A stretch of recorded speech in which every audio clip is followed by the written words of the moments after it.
Welcome to Cheers. I'm your host, Avery Woods.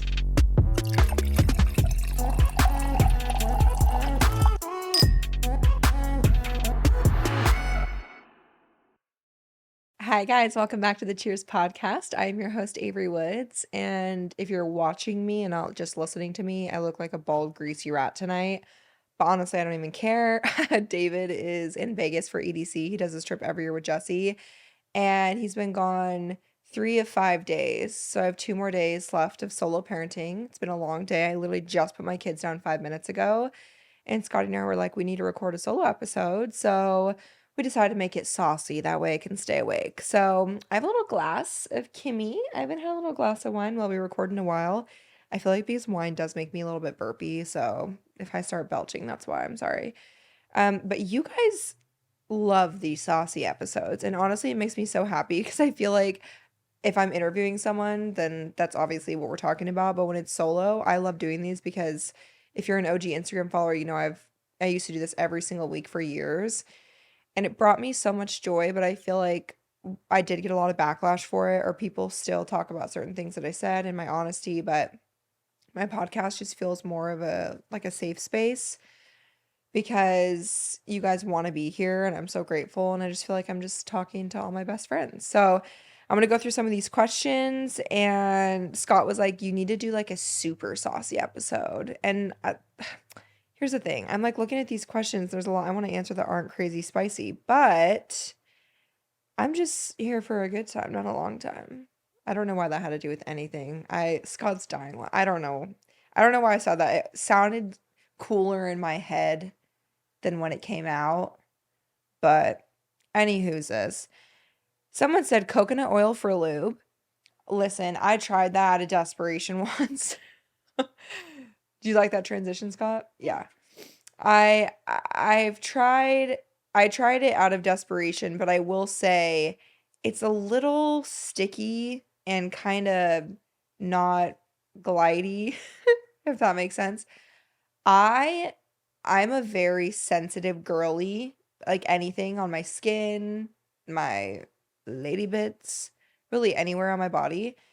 So I use the non-scented, like plain KY jelly. It's like $4.99 or something. Actually, probably with inflation, it's fucking probably $10 now, but it's from Walmart, Target, wherever.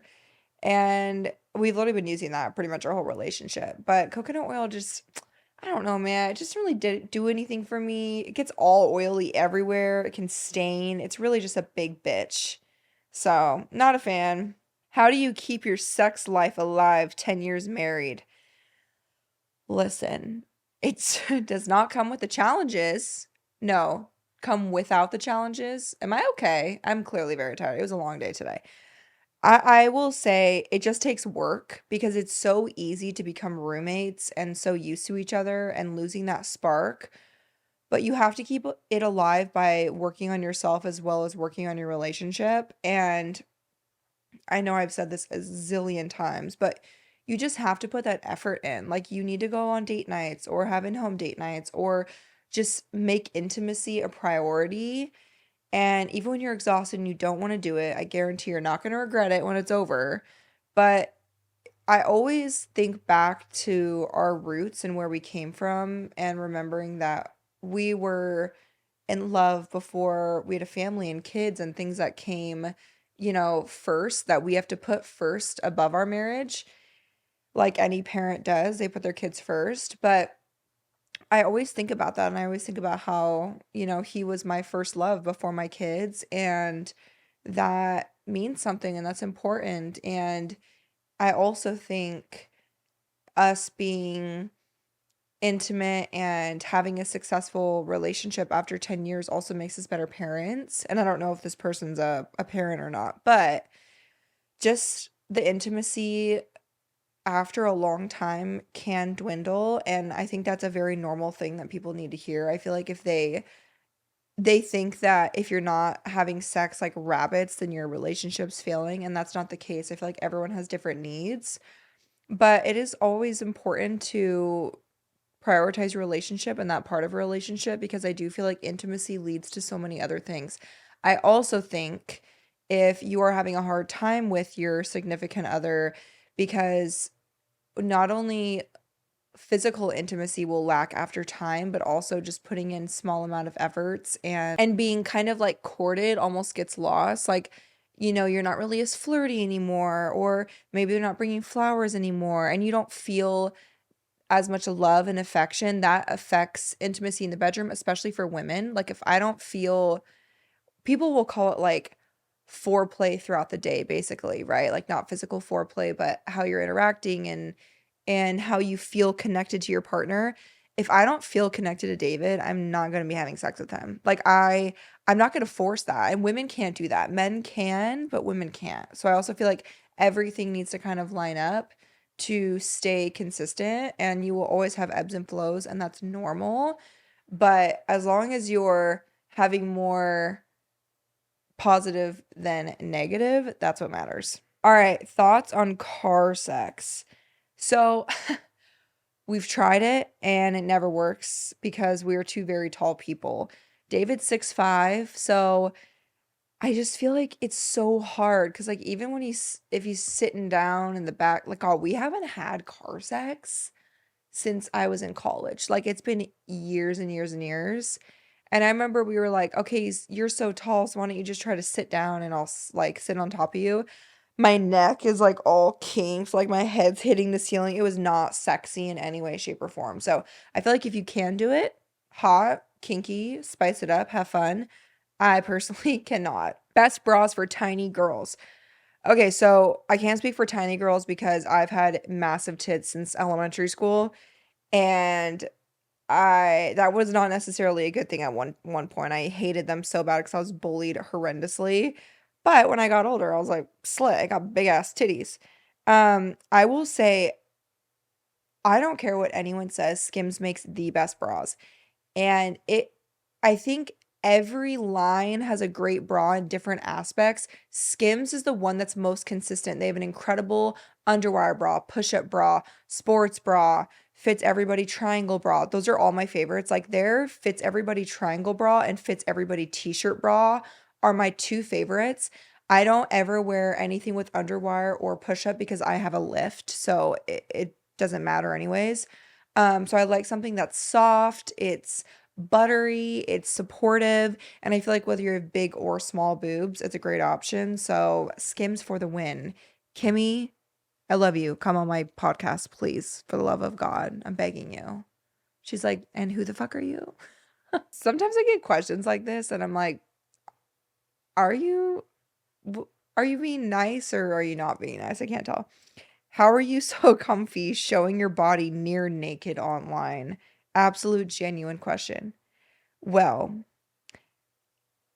to be honest with you, I feel like I just stopped caring what other people think, because unless you know me like through and through and you're in my personal life, your opinion doesn't matter. And also, judging someone that's a public figure on the internet that you don't know personally, in my opinion, speaks volumes about yourself rather than that person. I also think it's 2024 and we need to ignore the body shamers and the people that sexualize literally everything. If a man's allowed to be in short shorts on the beach shirtless, then I'm allowed to be in a string bikini. I also think I gained a lot of empowerment and confidence when I became a mom because my body changed a lot. But when it brings me a lot of joy to be honest and talk about my loose skin and how important angles are and my C-section scar and my C-section shelf and the work that I've had done, because I've gotten so much positivity and messages from women saying I've helped them and I've helped them in their postpartum body and their body after kids. That brings me so much more joy. And haters can literally suck my asshole because it doesn't matter, because I'm getting messages like that and I know I'm helping somebody, and that's all I care about. And I love showing off, and I also think what I was saying was I love showing off my body in the sense of I have put so much work into my physical health and well-being, and I've finally found something that I look forward to doing and that gives me so much satisfaction and makes me proud of my body when I move it, which is Pilates.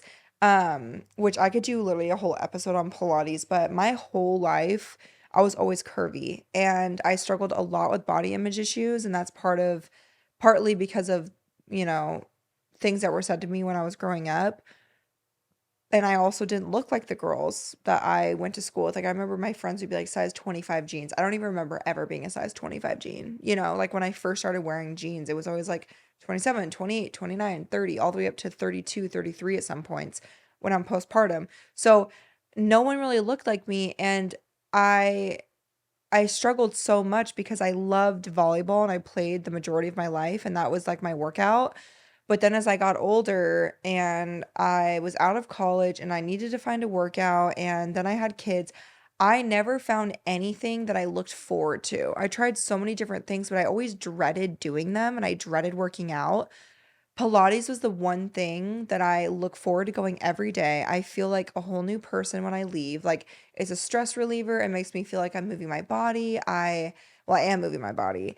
I've never been more toned in my life, and I've also told people like it took me 2 years. No, I was 2 years postpartum, and I remember being like, I literally have no abdominal strength. I can't do a push-up. I can't I was, like, still rolling out of bed. I couldn't sit up because my C-section scar was so sensitive, especially the second time around, and I was just, like, really flabby, and not flabby, like, physically. I just felt like my stomach had 0 definition or tone at all because it was cut open to have 2 children.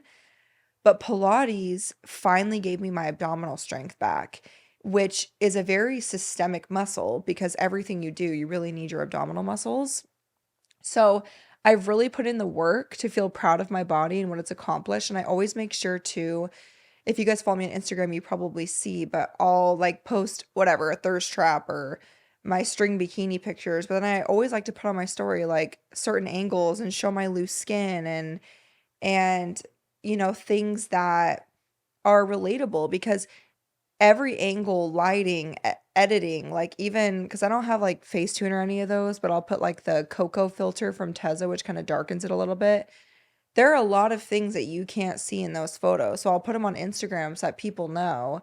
Sure, it might look like I have this incredible perfect body, which I'm proud of my body. I'm not saying that I want to change it, but I also want to show in my stories like, but I also look like this and I look like a lot of moms out there, and I don't want the pictures of me doing, quote thirst traps, or what did she say, showing my body basically naked online, to come off like I'm the bounce back perfect body mom and I don't have loose skin or stretch marks or all these things, because I remember looking at women's bodies when I was postpartum and being like, what the fuck's wrong with me? Why don't I look like that?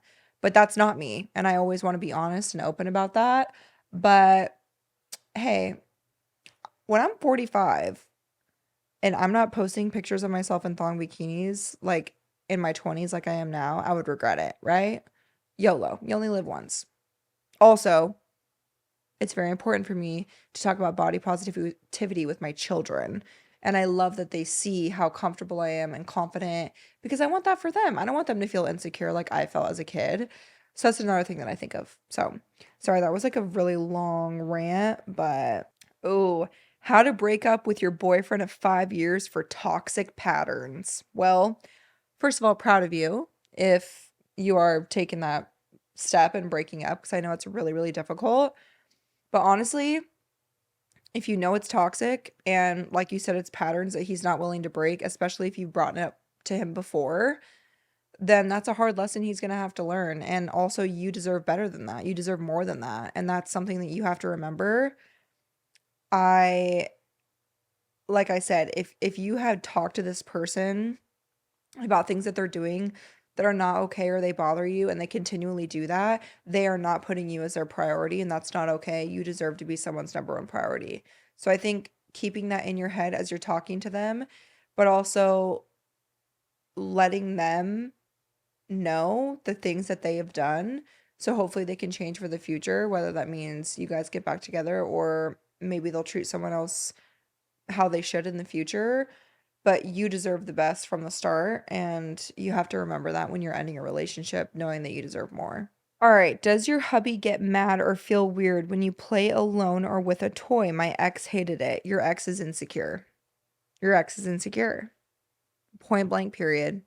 I think any man that does not agree with a woman masturbating, because you know they're fucking whacking it like every day, they are insecure because they think that they're not satisfying you when really it usually has nothing to do with your partner. Sometimes you just got to get one out. You know what I'm saying? Like my husband's out of town right now. What the fuck you think I'm doing every night? It has nothing to do with that. It's very healthy anatomically. Like that's humans need that. That's just what it is. And people will always put these negative innuendos to it because of religious beliefs or whatever they think. Has nothing to do with that. It's not well, it's a sin to masturbate for religious people, but it's not. It's a normal thing. It's a very normal thing for a human being. And if any partner of yours is shaming you for that, A, you know they're doing it themselves, even if they're saying they're not. And B, that's a reflection of them and not you. So you need to talk to them about it and be like, just because I want to flick my bean doesn't mean that I don't like your dick. Point blank, period. How to bring up to my boyfriend that I want romantic sex sometimes and not just fucking all the time. Listen, I feel that. I feel like for men, well, see, I have some friends that their significant others are like that, but then I have some friends that are more like David, where he also prioritizes and enjoys like romantic intimacy. But I will say a lot of men, that's not like a craving or a want for them because they don't need the intimate foreplay, meaning like kindness, being sweet, flirty, bringing flowers, little touches throughout the day. That's what I mean by foreplay, not like, you know, sucking dick and cock. But the men don't want to get off or like, oh, what am I trying to say? Men don't prioritize intimacy, they prioritize sex. Whereas women want to feel needed. They crave that. Sure, there's times where we're like, okay, I'm a horn dog right now. But the majority of times, women's bodies become excited because they are in love and want to be intimate and want, the eye contact and the makeout session, the cute little touches. Whereas men are like, I just want to stick my dick in a wet vag, you know? So sorry, that came off really harsh, but it is saucy. So sorry, mom, if you're watching this. She watched my fucking last episode and she's probably like, oh my God. Anywho's us. So I would just tell your partner, hey, I get it. You want to fuck, that's great. Sometimes I do too, but I feel like I would enjoy it a little bit more if we sprinkled in a little bit of intimacy because that's really important to me and I love you and that's how I feel connected with you. And if they aren't okay with that and don't agree with that, then looks like they're not getting any more fucking. Scott and I are ordering Cheesecake Factory right now. Okay, this makes me laugh because I got one question about this, but then I've had multiple people DM me. How do you trust David at EDC? This is it third year going or fourth? I can't remember. David and I take solo trips all the time. Me for work, usually, unless I take like an adult Disneyland trip. And again, people are like, oh, you vacation all the time by yourself. Well, you don't see behind the scenes. You also don't realize I'm being paid to do certain things. It is a work trip for me. But this is David's like every year he goes with his guy friends. The two guy friends he goes with are two of his closest friends, especially Jesse. Jesse's like his brother, who are both married. Well, sorry, Jesse's obviously married to Ashley. They have kids. And then his other friend, Alex, has a fiance, Taylor, which we love, and we're all really good friends. So the group of people that he goes with, I think, is very important. I feel like if you have an issue with um, your partner traveling, maybe look at like who they're hanging out with. I think that's a big thing of trust because peer pressure and all those things. But I will stand by this till the day I die. And this is every time I get a question like asking about jealousy, this is what I have to say. Unless they do something to prove to you that they can't be trusted, you have no reason not to trust them. And I've told you guys, I was a psycho jealous controlling bitch at one point. I was looking through his phone all the time. I was looking through when he had social media, all his DMs. Like, I was crazy. And I had no reason to be. And I told you guys, like, I obviously have his passcode and stuff, and I go on his phone when it comes to like, oh, I have to call this person or I need to use it for a photo. But I've never like, I haven't snooped, like, looked through that man's phone in probably 4 years. Like, it's been a long time because I don't have any reason to. We share each other's location, and honestly, that's really for safety, like with the kids and stuff, and like when he's traveling, like at EDC, so I can make sure he's okay. But like I have no reason to think otherwise, and he's just sickly obsessed with me. And I listen, it's so cute, and I love him so much. But you know what a perk to this job is? A perk to this job is there are always eyes everywhere we go. I am stopped multiple times a day, no matter where I'm going. And it's the same with David. First of all, he's the tallest man in the room. Wherever the fuck he goes, everyone always notices him first. The amount of girls that have stopped him and talked to him and asked him for photos because they know who he is. I got eyes everywhere. You bitches are always spying on him. I love it. I'm like, thank you, report back. So I'm not worried. I'm not worried. Also, David is not that type of man. He will always prioritize myself, our family, and he would never give that up or ignore that for a quick dick wet session. So, and Scott can attest to that, even behind the scenes. Like, he is just the best man ever. So, okay, this question, how did you get your pre-baby bod back so quickly? I did not. I absolutely did not. This is the best shape I've been in since like high school, and I just hit 3 years postpartum with Stevie. And I will say my body was not like this until like maybe a few months ago. I have the type of body, unfortunately, when I give birth. Well, first of all, when I'm pregnant, I gain a shit ton of weight. I gained 65 pounds with Stevie and I think 80 pounds with Ziggy. I was well over 200 pounds and I was working full time. I just love to fucking eat. And I had massive children and my tits were massive and I'm tall. Like that has anything to do with my fucking weight gain. Okay, Avery, like trying to make excuses. I'm like, I only gain weight because I'm tall. No, because you're eating a dozen Krispy Kreme donuts every morning, you fucking shamu. God damn. Anyways, shit, what was the question? Oh, when I gave birth, I do not have the type of body or metabolism that I breastfeed and I burn a ton of calories and lose weight. No, no, no. My body holds on to every fucking pound to make sure I produced enough milk, which thank God I did. Honestly, has nothing to do with me, and I didn't even care about how I looked or my weight gain because I was able to produce so much milk for my kids, and I was so grateful for that. So I breastfed Ziggy for 10 months. And I ended up having to wean because I worked full-time night shift and it was really hard because my milk supply got all fucked up. But I was so proud of it. And then after I weaned was when I finally started to drop the extra lbs and get a little bit more toned. And then with Stevie, it was so much worse. Like, you'll hear people say your second kid is like what really fucks your body up. Because my first kid, I was like, oh, okay, like we're all good, whatever. No, no, no. Your second kid's what does you over. Because then your body's like, oh shit, like this bitch is getting fat again. Okay. So I gave birth to Stevie. I breastfed her for 14 months. And I think because she was so little, Ziggy was also really little. I was breastfeeding, I was working the PICU. So much was going on. I really wasn't able to prioritize working out. And I was so psychotic about taking them to the gym with me because I took them to the gym one time when Stevie was 8 months old. And she was in the ICU with RSV for almost 4 fucking days because I took her to the gym one time. So I never took my kids to the gym. And David worked full time. I worked 2 days a week in the PICU. Part of that, I was injecting 1 day a week.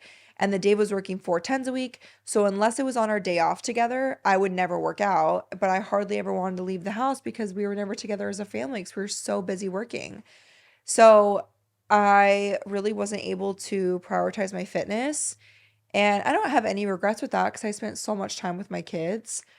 But then I weaned Stevie at about 14 months, and then I left the hospital and I was able to work as a nurse injector. Um, and that kind of helped me put me back on my fitness journey, and I was starting to dabble in working out again. But then when I found Pilates, that's what really helped. The other thing that's really helped me is I intermittent fast. So I can't even say that actually. It doesn't really count. I drink my cup of coffee in the morning, but I don't eat until afternoon every single day. So I can't really call it intermittent fasting because my coffee does kind of hold me over and I would be a fucking zombie if I didn't have it, but I don't eat any food until noon. So that has helped me a lot, and that's not like starving myself by any means because I really don't have much of an appetite now that I've gotten used to it. If I eat early in the morning, I get kind of nauseous, like I don't feel very good. So that's kind of what helped me, but you have to remember Stevie just turned 3 last week. So this was not a right away thing for either one of my pregnancies. I would say it took me like 2.5 years to finally feel like I got my pink back, as they call it. If you don't know what that means, you should look it up on social media. It's really cute. It's talking about how flamingos get their pink back, like when they start to feel more like themselves again after they give birth. And I just love it. What's the best thing you use to pleasure yourself? Guys just can't do it. Well, I will tell you, the right one will come along and do it for you. But using a toy also while you're hooking up with a guy will also help you. But I will. Did you just fart? No. Scott. I did. Scott just No. farted. You better include this in the episode or else you're fired. Not you ripping ass. I got these expensive ass mics. You probably picked it up. God damn it, Scott. Fuck. I'm busy giving advice. You need to leave. Okay, sorry. That was so funny. I listen, I have spent a sickening amount of money on vibrators. I will be so honest because you get these ads like people like, oh my God, it's so good. And you see the hundreds of dollars that it costs and you're like, okay, I'll try it. It must be the best. No, fuck no. My $29 vibrator from Amazon will be my ride or die for life. That bitch could start a fucking earthquake. Okay. That thing is the best. I even got that fucking massive what's it called? Magic wand. That shit was like $150. Nope, doesn't do it.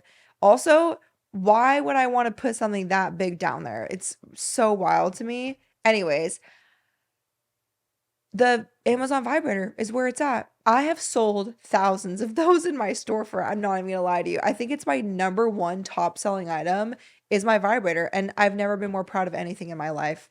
Huge career accomplishment, to be honest. Someone said, didn't you do this already? Yeah, it's called a saucy episode, and we could do multiple of them. But I'm sure you're gonna listen anyway. Someone said, how many times a week? You know what? I gotta brag for a sec because before he left for ADC, we had sex 3 of 4 days, and I was like, "Holy shit, are we teenagers? Like, what is going on?" But then there's also times where we're lucky to even get it in once in a week, sometimes longer. Like, there's times, like weeks, with the kids or working or traveling, and we'll just randomly be like, "Holy shit, we haven't had sex in like 8 days." And we're just so tired we don't even notice. So, totally depends on what's going on. I don't think there needs to be a set number a week for you to be like, oh, we have a successful marriage. No, no, no. What do you do if your man has lost his sex drive? I'm so embarrassed. Honestly, I would have him talk to a doctor to see if he needs like some meds. There's literally nothing wrong with that. Uh, Also see, maybe talk to him or see if he wants to talk to a therapist because sometimes it's a mental thing. Like sometimes men or anyone really just isn't in the mood because they have something else going on.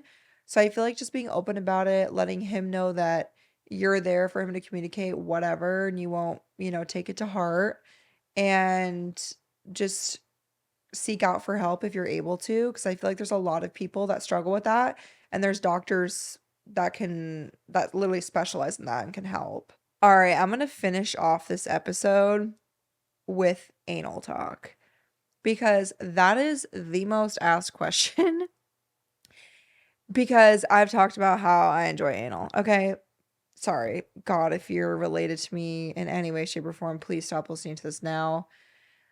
So here's the thing. I've told the story a million times, but I've always had a big butt, and I feel like anyone I ever talked to always was interested in anal. And I was always like, fuck no. That sounds so horrible and painful. That is an exit only. And then when I met David, he told me it was his fetish, and I was like, God damn it. And then the night he told me he loved me, we had anal sex. He took my virginity, my anal virginity. And you know what's so interesting is I can never have, well, I have now, but I could never have an orgasm vaginal without any sort of like clit stimulation. With anal, I literally got off so quick and with no vibrator. I could not believe it. I was like, what the fuck? So when David told me he was obsessed with anal, he told me that, and I was really hated it because I was like, ew, I'm not trying that. But then I found this book on Google, and it was written by a doctor talking about how to safely have anal sex. And it gave me so many good tips that I use that all worked for me. So I'm going to share what I learned. And I don't remember the book name or the author. I'll try to find it. I really need to because people ask me all the time. But she basically was like, it's a muscle. You have to stretch it. You can't just like shove it in like a vag. So you need to kind of like work up to that point, whether that's them using fingers on you, or I always recommend like little baby butt plugs. I also think butt plugs are really cute and a turn on like for men. Like if you ever put one in and were, this is so TMI, but like doggy and they looked down and saw it, they would be like, holy shit. Also, pushing out helps. And I know you feel like you're gonna shit. You're not gonna shit. I've literally never shit ever. And I've been having anal for 10 years. So don't worry about that. If you have, this is what the book said. If you have regular bowel movements, meaning once a day, then you're fine.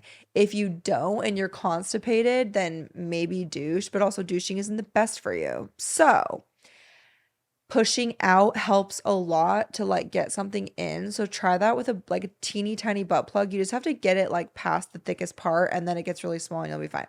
And there's like cute ones with diamonds and stuff. They're on Amazon. So that helps a lot because you kind of like loosen up a little bit and your muscles relaxed. Also like using a vibrator while doggy, and they can put their fingers in you or the butt plug. Um, and then super, super slow, like at first. Tell your partner to be patient with you. If you think you have enough lube, literally double it because you're not going to make any lubrication. So you need to create your own. I also recommend missionary because it can't go in all the way and his pelvis will kind of rub up against your clit. If not, use your vibrator while it's going in or while you're doing it because that will change the game for you because it will relax you completely. But again, also I will say like having a couple glasses of wine helps so much because if you're a little buzzed, your body will relax a lot more. Um, Scott, anything else? You said it all. Thank you. That means a lot. I'm glad we're on the same page. Not me coming out. I'm like, I actually came out with an anal book written by Avery Woods. That would kind of be iconic. It would be like 4 pages, but I mean, they're like New York Times bestselling anal queen author Avery Woods. God damn it. Oh, anywho says, I love you guys. Thank you for being here tonight. It was so fun, but I am going to watch Bridgerton and go to sleep. Oh, and eat banana cheesecake from Cheesecake Factory. I love you. I'll see you next week. Cheers.